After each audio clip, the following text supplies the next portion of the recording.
bagaimana tuntunan Al-Quran dan Sunnah ya tentang bimbingan pasca pernikahan. Bismillahirrahmanirrahim. Kita mulai dengan Quran surah ke-30 ayat 21. Teman-teman sekalian, bagi seseorang yang sudah menyiapkan diri untuk membangun bahtera kehidupan yang baru dengan jalinan akad pernikahan, maka pesan pertama yang Al-Quran sering tanamkan, bahkan menjadi fitrah bagi calon pasangan untuk mencantumkannya bahkan dalam surat undangan. Seringkali dikutip Quran surah ke-30 ayat 21. Yang paling aneh begini, biasanya orang yang mengundang itu akan lebih tahu isi undangan dibandingkan yang diundang. Ya, kami dapat undangan dari teman-teman Al-Fityah. Tentunya teman-teman Al-Fityah lebih tahu isi program undangan itu dibandingkan saya yang diundang. Ada keanehan nih. Ada orang-orang mengundang dalam proses pernikahan, menuliskan ayat Quran, mencantumkan di surat undangan, yang ngundang nggak pernah baca ayat yang dicantumkan. Sehingga ini yang menjadikan miss pertama kali ketika akad diucapkan, roh ayatnya tidak sampai pada dirinya. Seharusnya sebelum akad itu dilakukan, kalimat ini mesti tertanam dalam jiwanya dulu, supaya visi rumah tangganya ketika akad mulai dilakukan sudah tertanam jiwa Quran di dalamnya. Maka perhatikan bagaimana Allah mengingatkan seorang pasutri itu, pasangan suami istri ya, yang telah menjalani akad, bagaimana bakal Quran mesti dibawa. Wa min ayatihi.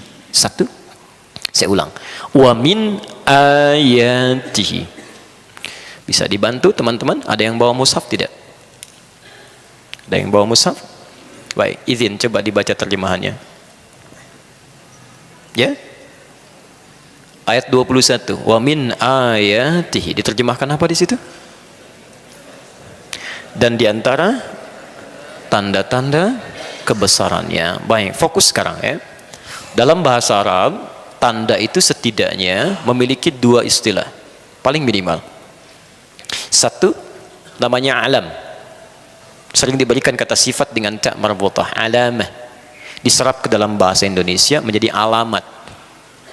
Kalau sudah dimaksudkan dengan kata alamat, itu artinya tanda yang mendekatkan kita pada tujuan. Di mana alamat gedung sate, dengan mengetahui alamatnya, semakin dekat Anda ke tujuan. Jelas di sini? Baik. Sekarang, kalimat kedua disebut dengan ayat. Jamaknya ayat. Saya ulang. Kalimat kedua disebut dengan ayat. Ya. Hamzah, wasal, ya, kemudian tak marbutah. Jamaknya disebut dengan ayat. Anda baca di kamus manapun, kalau benar ya tataran bahasanya, ayat itu tidak pernah disebutkan dalam bahasa Arab kecuali tanda yang mendekatkan seorang hamba dengan Allah Subhanahu wa taala. Saya ulang, tidak disebutkan kata ayat dalam bahasa Arab kecuali satu tanda yang mendekatkan makhluk kepada Khalik. Jadi kalau disebutkan ayat, berarti dengan tanda itu kita menjadi lebih dekat dengan Allah Subhanahu wa taala. Karena itu isi Quran disebut dengan ayat. Al-Baqarah berapa ayat? Ali Imran berapa ayat? An-Nisa berapa ayat? Kenapa isi Quran disebut dengan ayat? Karena setiap Anda baca Quran, keadaan Anda menjadi lebih dekat dengan Allah Subhanahu wa taala. Jadi salah kalau ada orang Islam baca Quran kemudian dirinya tidak lebih dekat dengan Allah, ada yang keliru dalam bacaannya.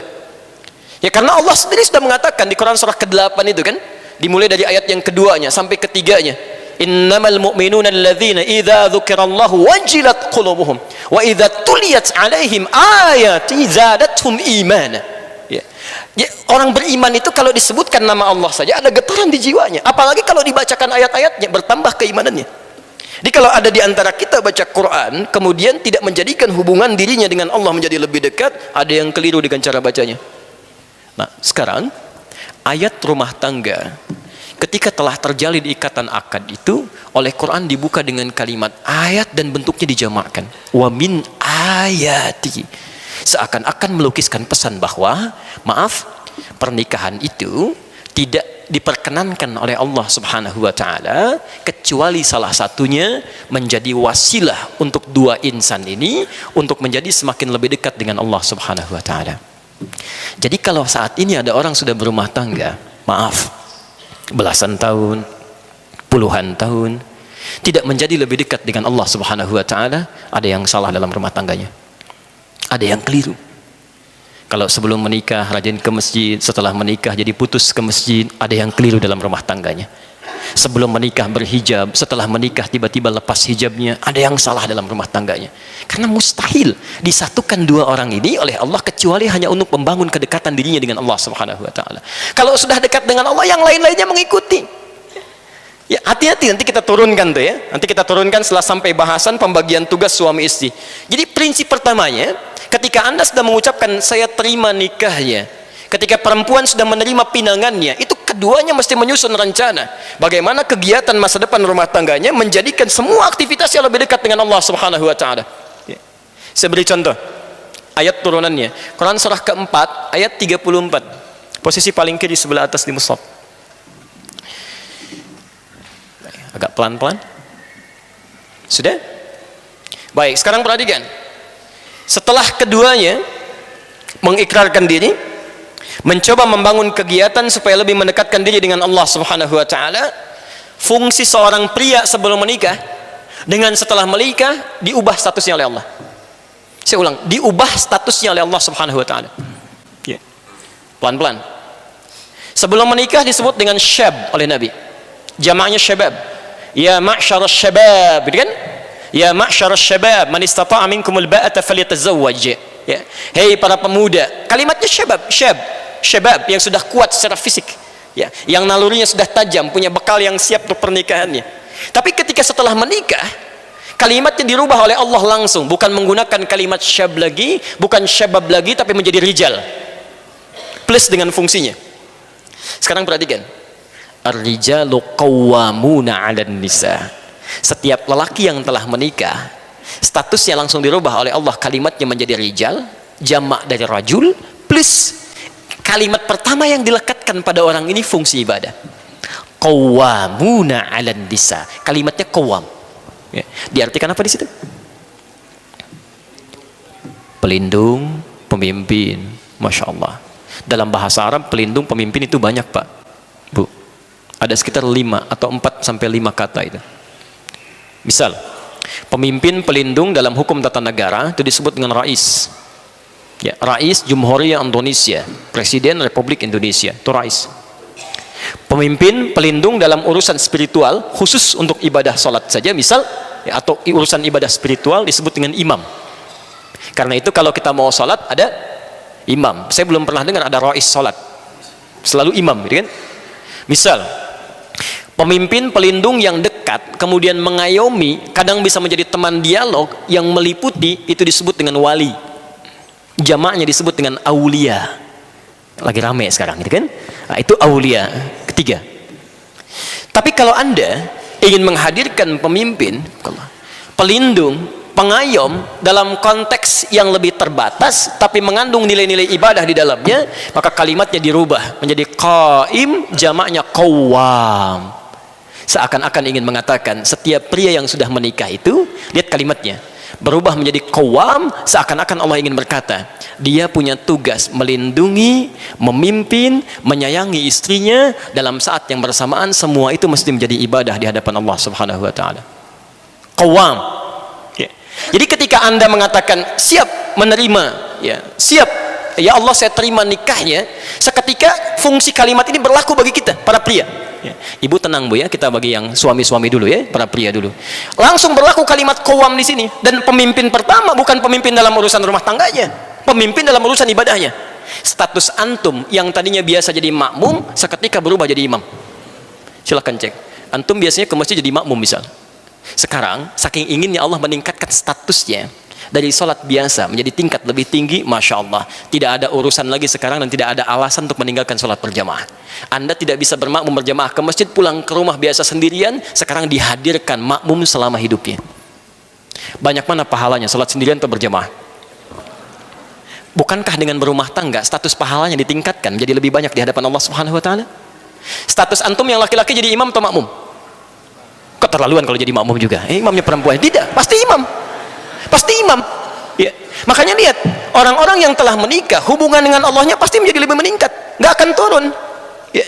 Jadi mustahil ada seorang pria lisannya ringan mengucapkan saya terima nikahnya, tapi begitu misalnya, maaf, setelah kalimat itu diucapkan, dia tidak siap menjadi imam dalam urusan spiritualnya. Oke. Makanya hal yang disiapkan pertama kali bagi seorang yang ingin berakad itu punya kesiapan membimbing urusan spiritualnya. Di antaranya paling mudah jadi imam sholat. Ya. Turunan kata qawam itu qaim. Turunannya lagi dari kata aqama, yuqimu. Semua kalimat sholat di Quran umumnya dalam bentuk ibadah diawali dengan kata iqamah. Kalimat salat pertama Al-Baqarah ayat 3. Alladzina yuqimun, alladzina yu'minuna bil ghaib wa yuqimunas shalah. Al-Baqarah 43, wa aqimus shalah. Al-Ankabut ayat 45, wa aqimis shalah. Selalu aqim, iqamah. Ya. Dan imam rumah tangga dimulai dengan kata qawam, turunan dari situ. Jadi seharusnya kalau sudah berumah tangga Anda bisa menjadi imam, salatnya lebih baik lagi. Disalah kalau kemudian ada orang berumah tangga untuk urusan sholat saja dia nggak bisa pimpin, bagaimana bisa memimpin masalah yang lebih besar lagi? Ya. Ini pernah nyata ya, kejadian saat kami awal ke Indonesia, diundang ke Ciamis, pulang mampir ke Garut, ada pertanyaan, Ustadz, ada kasus ini nyata, saya tidak ngarang ya, ini nyata Ustadz, ada seorang sudah menikah, kemudian ibu mertua minta diimami dari ba'da maghrib itu. Begitu ngimami menantunya, ya plus dengan istri dan ibu mertuanya, dia bacakan rakaat pertama qul huwallahu ahad al-ikhlas. Baik. Rakaat kedua qul huwallah juga. Baik. Maghrib selesai datang isya, imami lagi. Ternyata qul huwallah juga. Baik. Oleh ibunya dikatakan, "Nak, subuh nanti tolong imami lagi ya." Nggak apa-apa kalau rakaat pertama qul huwallah, tapi yang kedua cari yang lainnya. Fikir ibunya ada waktu semalam untuk cari referensi surat yang lainnya. Begitu subuh ini nyata, mengimami rakaat pertama qul huwallah, rakaat kedua setelah waladhdallin agak lama begini gitu kan, tiba-tiba ditunggu-tunggu oleh ibu mertua, nengok ke belakang, "Ma, boleh nggak qul huwallah lagi?" gitu. Masya Allah. Kami ditanya, "Ustadz, apa hukumnya sholatnya?" Saya bilang, kalau hukum sholatnya jelas batal. Tapi pertanyaannya, bagaimana seorang manusia seperti ini, orang yang mengaku beriman, kan, kemudian mau menjadi seorang kepala rumah tangga, memimpin masalah sholatnya, bisa menyebutkan hal yang sama. Apa yang dia lakukan dalam selama umur hidupnya? Ya, sampai belum sempat membaca ayat Quran yang lainnya. Baik, jelas sampai sini ya? Ini urusan yang pertama, karena itu teman-teman, pesan Quran yang pertama, begitu kalimat rumah tangga sudah dibangun, bangun kedekatan dengan Allah Subhanahu wa taala, pertama kali khususnya urusan salat. Ini bagian pertama. Silakan Anda cek hadis-hadis Nabi sallallahu alaihi wasallam. Ya, saya beri referensi Al-Bukhari misalnya. Dari nomor hadis 2008 sampai nomor hadis 2010 sampai 2012 ya, posisi paling kanan sebelah bawah. Anda tidak akan temukan Nabi sallallahu alaihi wasallam bahkan dalam salat malam dia kecuali senantiasa mengingatkan keluarganya. Silakan cek. Ya, bahkan bukan cuma istrinya, ya, menantunya Ali bin Abi Thalib diingatkan oleh beliau, Fatimah putrinya diingatkan oleh beliau. Jadi urusan sholat itu, ya, membangun hubungan dengan Allah itu yang nomor satu, itu yang dibangun pertama kali. Ya. Kalau Anda, maaf ya, Anda mengharapkan rizki, mengharapkan ketenangan, kelancaran dalam urusan kehidupan rumah tangga, bukankah yang punya semua itu Allah? Kalau sadar yang punya Allah, kenapa Anda tidak bangun hubungan yang terbaik dulu pertama kali? Itu yang akan menghadirkan kebaikan-kebaikan dalam kehidupan kita. Ya. Karena itu saya agak cepat sedikit ya, karena waktu kita sangat terbatas, tinggal 15 menit lagi. Orang-orang yang membangun hubungan baik dengan Allah di awal mula pernikahannya, maka saat dia menjalankan fungsi turunannya dalam kehidupan dunia, itu semuanya yang berlaku hukum Allah, bukan hukum manusia lagi. Saya beri contoh. Apa tugas pertama kali seorang suami setelah dia menikah? Halo? Boleh angkat tangan yang sudah menikah? Boleh angkat tangan? Jangan-jangan belasan tahun tidak tahu tugasnya ini, halo? Mencari nafkah, Masya Allah. Taib. Teman-teman, sekarang lihat fokus ya. Saya turunkan ayatnya, Anda boleh catat. Sekarang kita berlakukan hukum Allahnya. Quran surah keempat, ayat 34. Quran surah kedua, ayat 168. Quran surah kedua, ayat 172.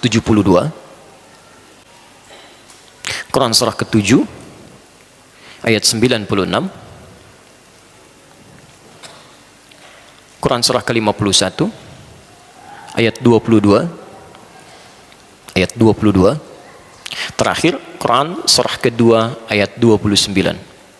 Ayat 29. Sekarang perhatikan. Pelan-pelan. Tugas seorang suami selain bisa menjadi pimpinan spiritual dalam rumah tangganya, oleh Allah diberikan tugas langsung, perangkat langsung untuk bisa mencari nafkah. Karena itu kalimatnya langsung di Quran disandingkan dengan tugas pertama. Lihat kalimatnya, ya. Ar-rijalu qawwamuna 'alan nisa bima faddalallahu ba'dahum 'ala ba'din wa bima anfaqu min amwalihim. Dan kami berikan tugas para pria, dipersiapkan keadaan dirinya untuk bisa mudah mencari nafkah. Jadi maaf Bu ya, para pria itu memang keadaan dirinya sudah didesain oleh Allah untuk mudah mencari nafkah. Di tugas mencari nafkah kata Allah, sini bagi tugas. Untuk mencari nafkah itu urusan laki-laki. Demi Allah saya katakan Pak ya, untuk teman-teman yang ada di sini, demi Allah sekali lagi saya katakan, sepanjang Anda mau bergerak saja, itu keadaan diri kita sudah dipersiapkan untuk mendapatkan nafkah. Anda mau bergerak saja, Allah dekatkan. Saya ulang, Anda mau bergerak saja, Allah dekatkan. Dan hebatnya, seorang suami itu kalau mau bergerak, Allah turunkan rizki seluruh yang ada di keluarganya, bukan 1-2 orang. Jadi kalau di rumahnya misalnya ada suami, ada istrinya, ada 3 orang anak, begitu ini keluar berniat mencari nafkah, yang Allah turunkan langsung rizki 5 orang yang ada di rumahnya, bukan orang per orang. Jadi kalau tugas ini ditukar misalnya, dibebankan kepada istrinya, diminta mencari nafkah, pertama tidak akan Allah turunkan rizki ini kecuali untuk orang yang bersangkutan saja. Sehingga seringkali perempuan yang ditugaskan mencari nafkah akan menghadirkan banyak persoalan ketika kembali pada keluarganya. Nanti bedakan antara bekerja karir dengan mencari nafkah, itu berbeda ya. Saya teruskan dulu pelan-pelan. Nah sekarang Al-Quran ternyata membedakan antara orang yang membangun kedekatan dengan Allah dulu saat dia mulai berumah tangga, dengan orang-orang yang tidak pernah membangun kedekatan dengan Allah saat berumah tangga. Dalam fungsi turunannya ketika mulai mencari nafkah, keduanya dibedakan oleh Allah. Perhatikan ya, pelan-pelan. Nafkah itu bentuknya apa? Halo? Ya, Masya Allah, ini yang cari nafkah cari apa sebetulnya? Rizki ya? Baik, cari rizki. Rizki ada di mana? Allahu a'lam. Saya agak bingung ini sebenarnya. Baik, kita jawab pakai Quran ya. Kita jawab pakai Quran. Baik. Quran surah ke-51 ayat ke-22. Wa fis samai rizqukum wa ma tu'adun. Di langit rezeki kalian kata Allah telah ditetapkan dan dijanjikan pasti diberikan. Saya ulang, tolong pahami teori ini ya supaya tidak bingung nanti mencari rezeki. Ya. Anda walaupun namanya rezeki, nggak tahu teori ini tetap susah juga. Ya. Lihat kalimatnya. Kata Allah, wa fis samai, dan di langit itu rizqukum, setiap Anda telah ditetapkan rizkinya. Wa ma tu'adun, dan dijanjikan pasti diberikan.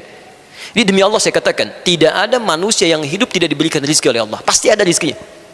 Saya ulang, pasti ada rizkinya. Ya. Turunkan. Bagaimana cara kita mendapatkan apa yang dijanjikan itu? Nah, sekarang rizkinya ada di mana? Di langit. Kita hidup di mana? Di bumi. Ya Allah, rizkinya di langit, sedangkan kami di bumi. Bagaimana cara mendapatkannya? Diturunkan kemudian Quran surah kedua Al-Baqarah ayat ke-29, posisi paling kanan sebelah bawah. Lihat kalimatnya. Huwallazi khalaqalakum ma fil ardi jami'an. Ya. Rizkinya di langit, kita tinggalnya di bumi. Kata Allah, kami ciptakan, kami jadikan semua yang ada di bumi ini, kami turunkan dari langit ke bumi. Ya, semua yang ada di bumi ini kalian bisa manfaatkan. Ya. Masya Allah, Anda ingin cari makanan, ambil dari bumi silakan. Ingin bikin sesuatu, ambil emasnya, ambil tambangnya, olah, manfaatkan dalam kehidupan kita. Rizkinya ada di langit, diturunkan ke bumi, bisa kemudian kita nikmati. Baik, sekarang perhatikan, saya ulang lagi. Rizki di mana? Di langit. Kita tinggal di mana sekarang? Berada di mana? Bukan, kita di Bandung, di Masjid Gedung Sate. Baik. Lihat. Ini langit kan luas, bumi kan luas. Kita adanya di sini. Mungkin barangkali Anda orang Bandung, tapi rizki Anda diturunkan oleh Allah di Jakarta. Nggak mungkin cuma Anda tunggu-tunggu di Bandung. Pasti diberikan. Tapi nggak pernah Anda jemput. Mustahil bisa Anda dapat. Saya 2006 ada di Kairo di Mesir. 26 Juni kami berangkat. Di Kairo itu pernah ada 2 mahasiswa mendebatkan tentang ayat ini. Yang satu mengatakan, semua rizki kita pasti diberikan. Allah sudah janji. Yang satu mengatakan tidak, mesti ada ikhtiar untuk mendapatkannya. Memang dijanjikan, tapi kita harus ambil. Kata yang satu, hukumnya nggak begitu, pasti diberikan. Maka yang pertama ingin membuktikan, saya buktikan. Saya akan masuk ke mihrab di dalam masjid. Di situ disebutnya zawiyah, tempat pojokan untuk meningkatkan ibadah. Dia masuk ke dalam salah satu meja seperti ini, kolong meja, bersembunyi di situ, Pak Abu. Di masjid itu kadar Allah suka ada muhsinin, donatur memberikan makanan untuk yang intikaf. Hari pertama diberikan, karena dia mengunci di dalam meja, dia nggak dapat, yang lain dapat. Hari kedua diberikan, dia nggak dapat, yang lain dapat. Hari ketiga agak sedikit yang itikaf diberikan, dia nggak dapat, yang lain dapat. Kata muhsin ini, dia berkata, hal min akhir, ada yang lain nggak? Kata petugasnya, petugas masjid, la mafish, tidak ada. Tapi bantakil jami akhir, saya pindah ke masjid yang lainnya. Karena yang sembunyi ini sudah 3 hari mulai lapar, agak kesulitan, mulai dia kasih kode, gitu ya. Yeah. Wah, di ruangan yang lain. Pengurus masjid kaget dengan suara. Begitu dengar, dikejar ke situ, dilihat ternyata ada orang sudah kelaparan luar biasa, minta bantuan makanan. Seketika diambillah 2 box dari makanan itu, diberikan kepada orang tadi. Saat diberikan itulah teman yang tadi janjian langsung nyusul, dia katakan, kan saya bilang dari awal, rizki itu mesti ada ikhtiar, dicari walaupun dengan katanya. Kalau cuma Anda tunggu saja nggak akan dapat gitu. Ya. Makanya teorinya ketika rizki Anda tinggal di Bandung, tapi rizki Anda di Jakarta, maka turunlah kemudian Quran surah kedua Al-Baqarah ayat 168, posisi paling kanan sebelah bawah. Lihat, ini berlaku umum pertama ya. Ya ayyuhan nas, hei manusia. Kalau manusia itu orang Islam saja atau umum? Umum. Teman-teman, jadi hukum ini berlaku tidak hanya bagi orang Islam, tapi semua manusia. Ya ayyuhan nas, kulu mimma fil ardi halalan thayyibah. Silahkan Anda bekerja, beraktivitas, ya, cari untuk mendapatkan kebutuhan Anda, ya, setidaknya bagian makan. Ini kalau dalam bahasa Indonesia disebut sinekdok pas prototo, disebutkan sebagiannya, dimaksudkan keseluruhan umumnya, ya. Kan kalau Anda ditanya mau kemana Pak, mau mencari sesuap nasi, padahal nggak sesuap kan, udah cari yang lainnya juga ya. Ini bahasa Arabnya kulu, silahkan cari makan, yang dicari mungkin untuk pakaian juga, untuk rumah juga, tapi bahasanya kulu, cari, ya. Jadi rezeki itu tidak cukup didiamkan saja, Allah janjikan untuk diberikan, tapi perjanjian ini berkolaborasi dan equal, ya, bersamaan, bersanding dengan apa? Dengan ikhtiar. Jadi kalau rezeki ingin diberikan oleh Allah, Anda mesti bergerak aja, rezeki diberikan. Tahu cicak? Jangan katakan wallahu alam, cicak. Masya Allah. Cicak, tahu cicak? Baik, bagaimana aktivitasnya? Merayap di mana?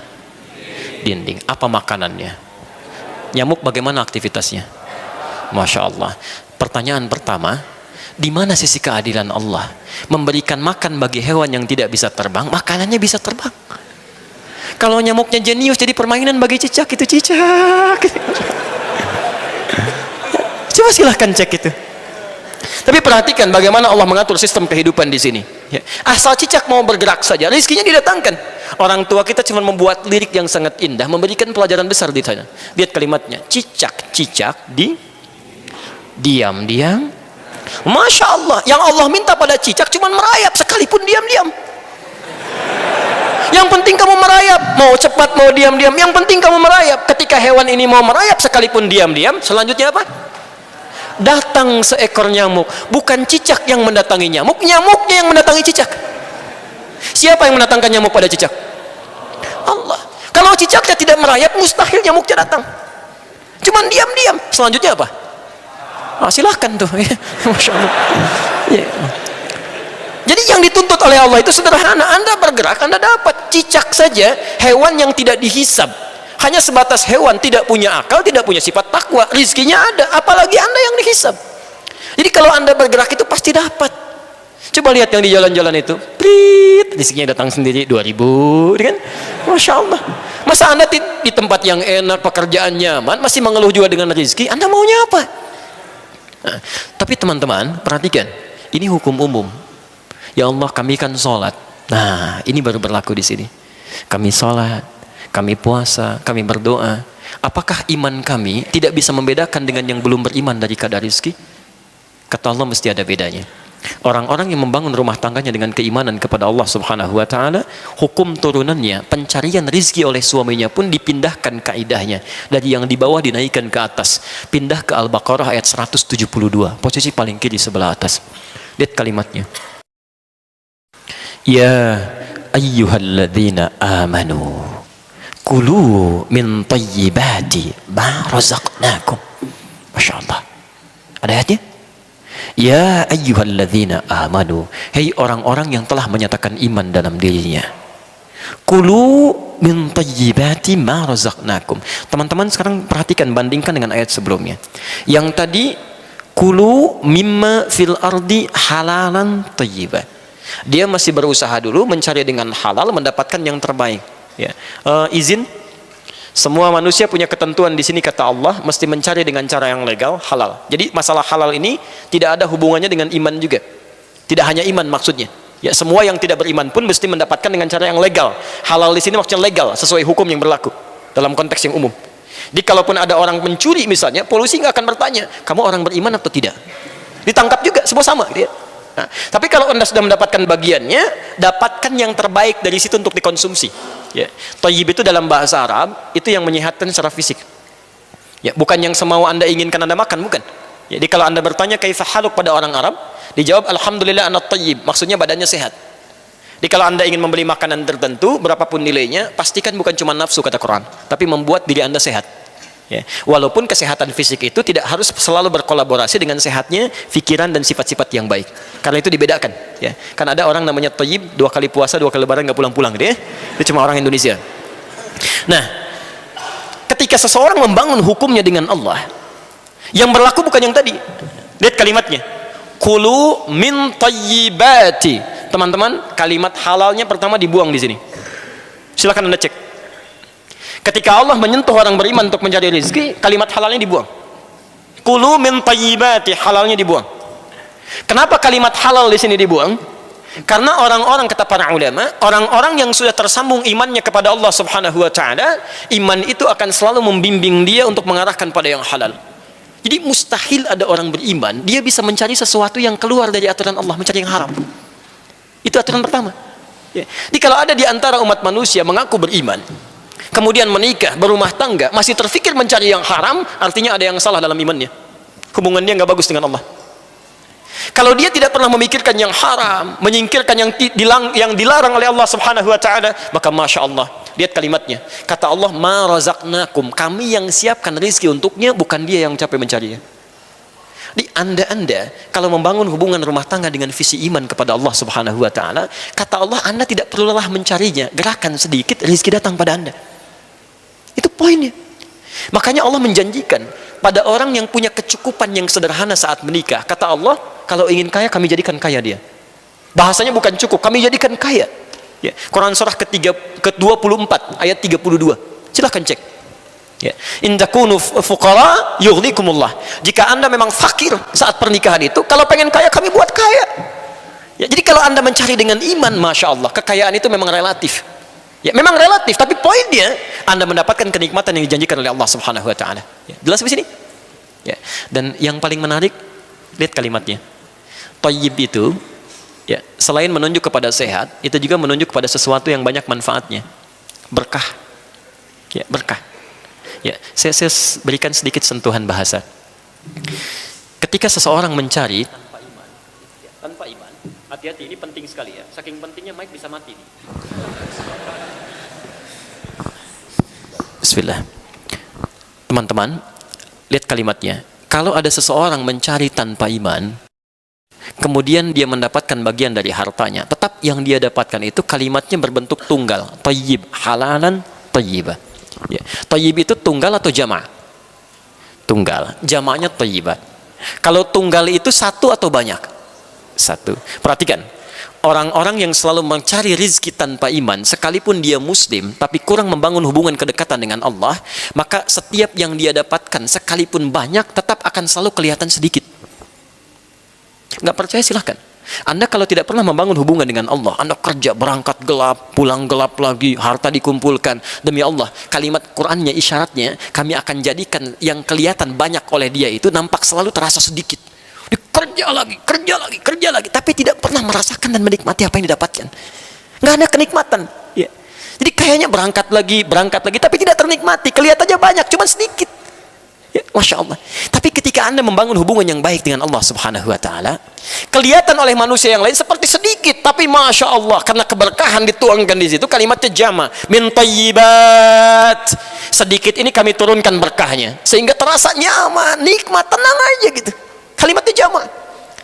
Memang cuma dapat 500.000 per bulan, tapi setiap akan cari makan, tiba-tiba temannya datang, biar saya yang belikannya. Masya Allah. Mau beli buah dari kampung ada kiriman, nih Pak buahnya, sudah jadi, gitu kan? Sudah panen. Saya punya teman dulu dari Bukit Tinggi, berangkat dengan kami ke Tripoli, Libya. Bekalnya cuma $50. Selama 5 tahun di Libya, kembali lagi uang itu utuh, Pak, Bu. Utuh dibawa pulang 50. Tidak habis.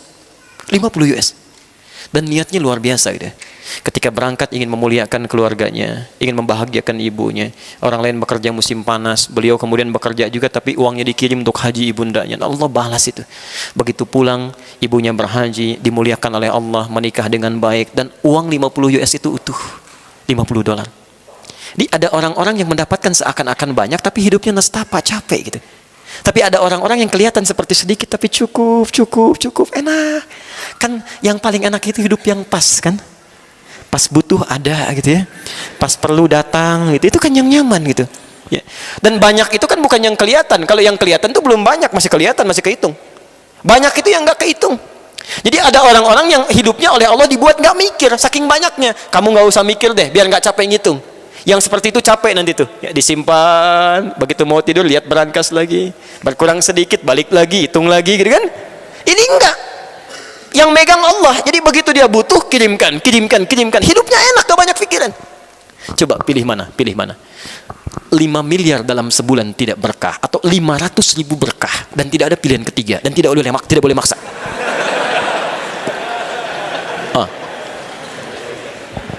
Itu tidak mudah gitu ya, teman-teman, tidak mudah.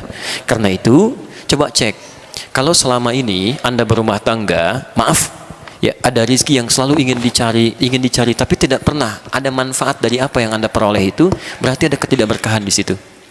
Ya, mohon izin, ini semua kan harta kita akan ditanya ya. Gak usah diapalin, pertanyaannya pasti akan standar. Dari mana Anda dapatkan, kemana dikeluarkan. Pertanyaan pertama saya, baju Anda aja ini ada berapa sampai hari ini? Baju yang kita kenakan, pernah dicek nggak?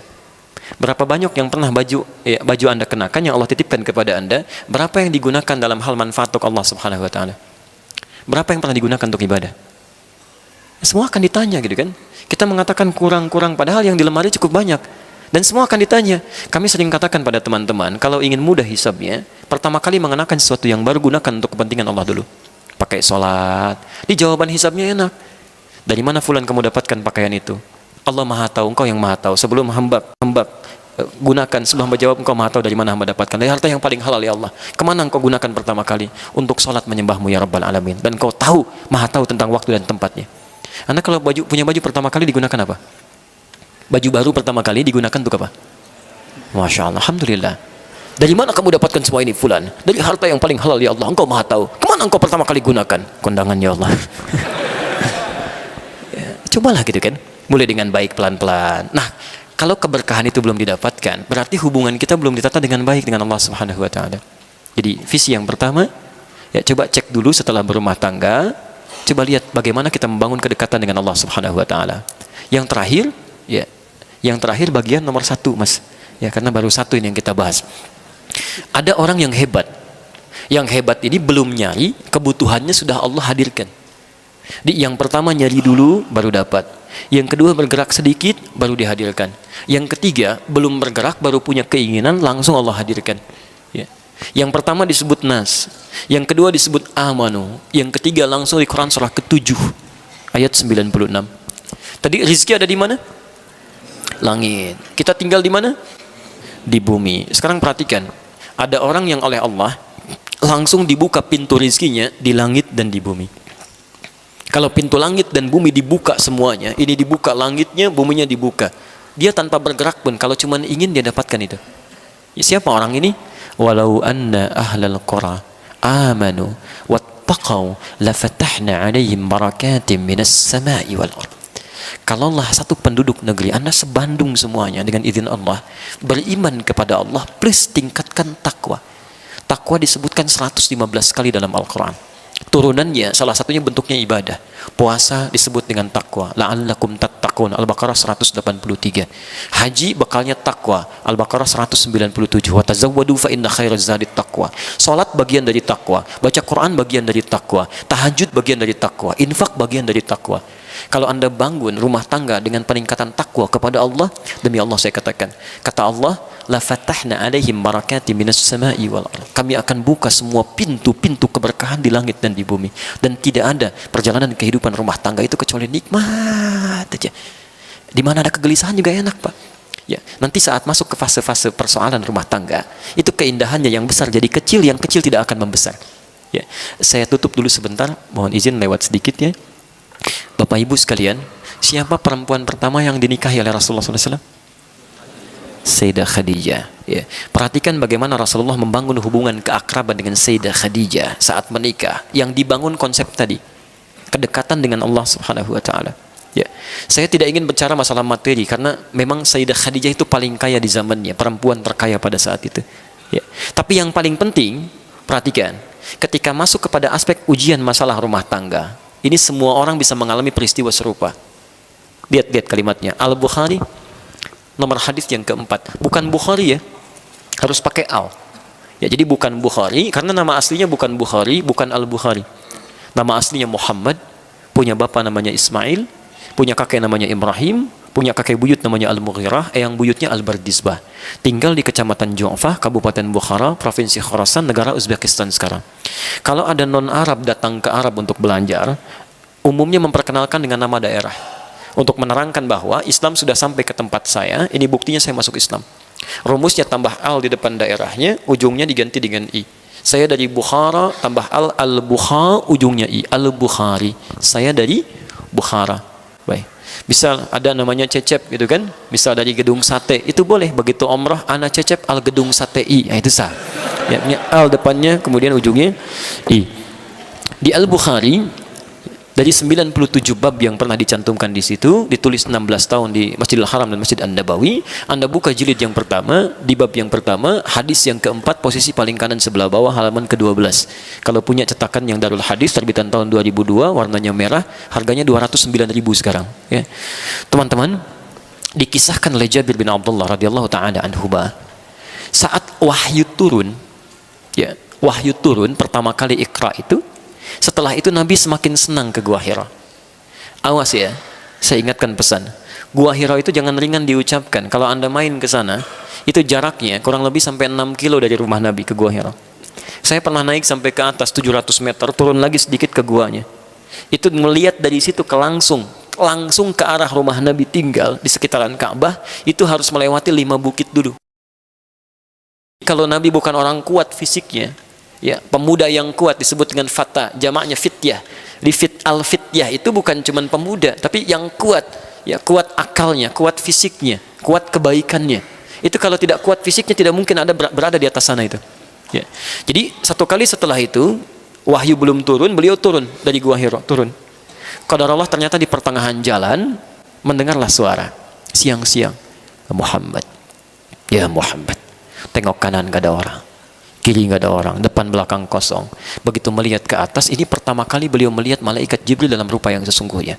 Dilukiskan, saya melihat kata Rasulullah, seakan-akan makhluk seperti duduk pakai jubah putih antara langit dengan bumi, duduk begini. Masya Allah. Namanya siapa deh? Rizki. Mas Rizki keluar dari gedung sate siang-siang, jam 2 ya, kosong. Begitu keluar, Rizki, woi, nengok kanan kiri kosong, depan belakang gak ada orang, ke atas Masya Allah ada makhluk jubah putih, rambutnya panjang, Rizki. Apa responnya? Nggak mudah dia, nggak mudah. Maka kata Nabi, fara'ibtu minhu. Ra'ibtu itu dari kata ra'uba, rasa takut yang melahirkan bulu kuduk ini naik. Saya khawatir, takut, kata Nabi, bulu kuduk saya naik. Lalu bergegas Nabi kemudian meninggalkan tempat itu, ya, mendatangi rumahnya. Perhatikan, membangun hubungan cinta dengan Sayyidah Khadijah dilakukan karena Allah, rahmat Allah diturunkan di situ. Begitu dibuka pintu rumah oleh Sayyidah Khadijah, dilihat wajahnya, melihat wajah istrinya saja setengah ketakutannya hilang. Setengahnya. Begitu kata Nabi, zammiluni, tolong selimuti saya. Diraih tangannya oleh Sayyidah Khadijah. Lihat bagaimana kemudian beliau dibimbing ke kamar tidurnya. Tidur di situ, diselimuti oleh Sayyidah Khadijah. Lalu keluarlah kata-kata yang sangat indah itu. Zaujul karim, suamiku sayang, engkau ini orang baik, tidak pernah punya masalah dengan orang lain. Engkau suka bantu orang, menjalin silaturahim. Yakinkan pada jiwamu saat ini, aku akan selalu bersamamu dalam suka dan duka. Aku akan selalu bersamamu. Masya Allah. Seketika kesulitannya hilang pada saat itu. Terjalin rahmat Allah. Saat itulah turun Quran surah Al-Mudaththir itu. Ayat 1 sampai ayat 7 itu. Ya ayyuhal mudaththir, kum fa'anzir, dan seterusnya. Tapi poinnya, mustahil masalah akan sirna seketika kalau tidak dibangun pola komunikasi yang baik yang dilakukan karena Allah Subhanahu wa taala. Dibuka pintunya, melihat wajah istrinya, setengah masalah suaminya hilang. Ya. Ibu, istri Nabi ada berapa, Bu? Ya, Masya Allah. 9 yang hidup bersama Nabi, 2 kemudian meninggal lebih dulu, dan 2 terpisah dengan Rasulullah SAW. Perhatikan, saya sering katakan sampai tadi malam, istri Nabi itu diizinkan oleh Allah menikah dengan lebih dari 4 perempuan, karena ternyata semua istri Rasulullah SAW itu mewakili semua karakter perempuan di muka bumi. Semuanya. Silahkan Anda belajar tentang sirahnya.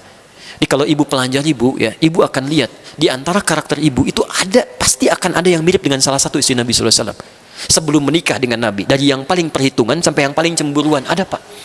Sebelum menikah, tapi ketika menikah dengan Nabi, semua diarahkan dengan ridha Allah, dengan rahmat Allah kepada kebaikan-kebaikan.